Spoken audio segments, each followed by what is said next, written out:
బాబా పలుకులు విని అతడు తన మనస్సులో నిట్లనుకొనెను.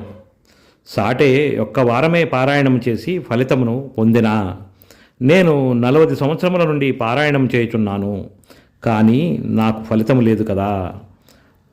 అతడిక్కడ 7 దినములు మాత్రమే నివసించెను. నేను 7 సంవత్సరముల నుండి ఉన్నాను. నా ప్రయత్నములు నిష్ఫలమా ఏమి?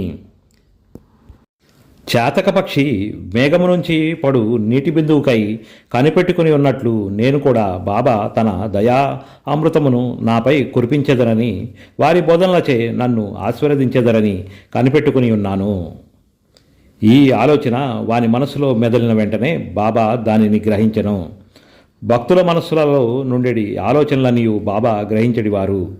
అంతేగాక చెడ్డ ఆలోచనలను అణుచుచు మంచి ఆలోచనలను ప్రోత్సహించుచుండేవారు. హేమడ్ పంత్ మనస్సును కనిపెట్టి బాబా వారిని వెంటనే లేపి